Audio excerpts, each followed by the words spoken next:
Hello friends, நம்ம இன்றைக்கி வீடியோவில் பார்க்கக்கூடியது ஒரு மாஸ்டெக் பிராண்டோட மல்டிமீட்டர் அன்பாக்சிங் வீடியோ தான் பார்க்க போகிறோம். வாங்க வீடியோக்குள்ளே போகலாம். ஃபஸ்ட்டு பாக்ஸ் ஓப்பன் பண்ணிக்கலாம்.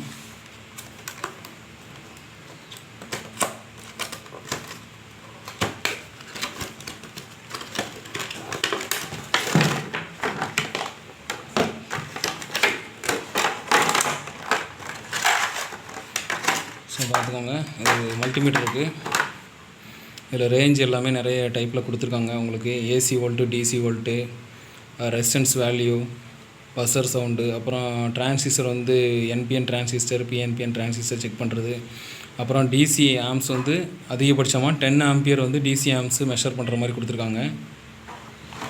அப்புறம் இதுக்கு தேவையான ப்ரோபு கொடுத்துருக்காங்க, ஒரு பாசிட்டிவ் நெகட்டிவ் ப்ரோபு. ஓகேவா? வேறு பார்த்திங்கன்னா உங்களுக்கு இதில் வழக்கமாக எல்லாத்துலேயுமே கொடுக்கக்கூடிய பேசிக் கேட்லாக்கு கொடுத்துருக்காங்க.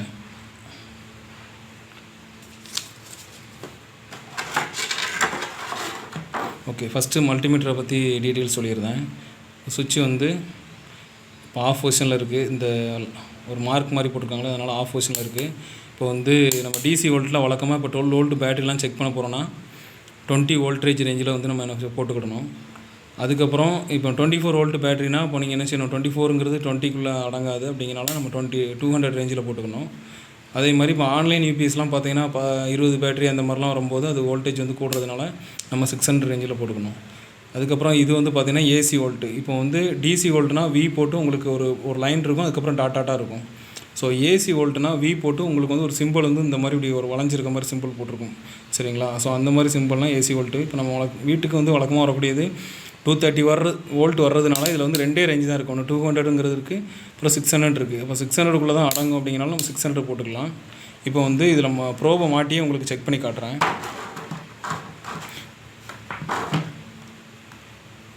இப்போ ப்ரோப் இது பண்ணி ஓப்பன் பண்ணிக்கலாம். இப்போ இது நம்ம எதுவும் ஷாக் அடிக்காமல் இருக்கிறதுக்காண்டி ஒரு சின்ன லாக் மாதிரி போட்டிருக்காங்க. ஒரு கவர் பண்ணுறதுக்காக எடுத்துக்கலாம்.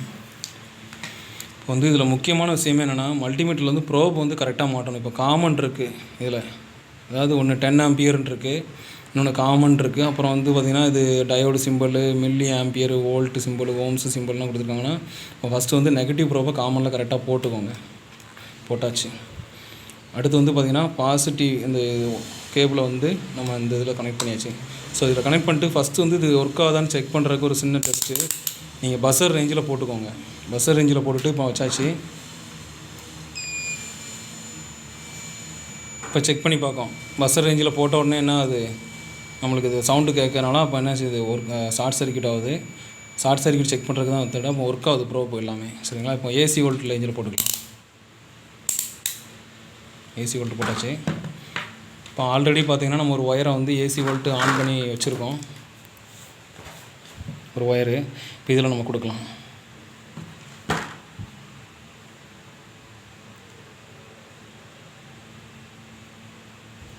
ஓகே, இப்போ நம்ம ஏசி வோல்ட்டில் கொடுத்துருக்கோம். 260 வோல்ட் காட்டுது. இப்போ 260ங்கிறது கொஞ்சம் அதிகமான வோல்ட்டு தான். இப்போ நம்ம செக் பண்ணுற இடத்துல கொஞ்சம் வோல்டேஜ் ஹையாக தான் வருது.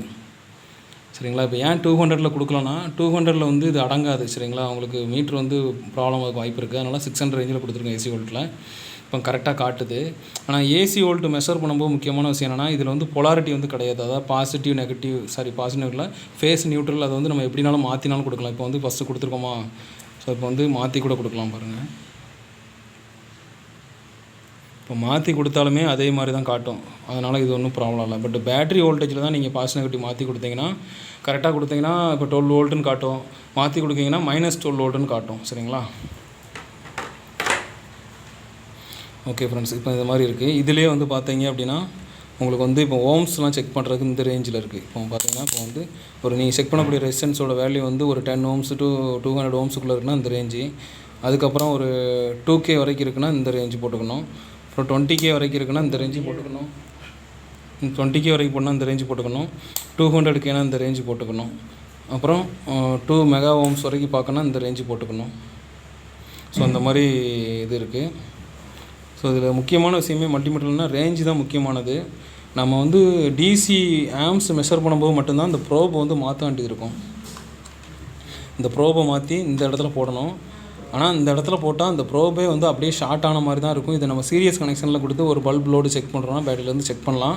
ஆனால் மஸ்ட்டு வந்து இதில் எல்லாருமே பண்ணுற மிஸ்டேக்கு, இந்த ப்ரோபை மாற்றிட்டு திருப்பி என்ன பண்ணுவாங்க, ஒரு பேட்டரி வோல்ட்டே இல்லை ஏசி வோல்ட்டே இப்படி வச்சுட்டே செக் பண்ணிடுவாங்க. அது ரொம்ப டேஞ்சரு.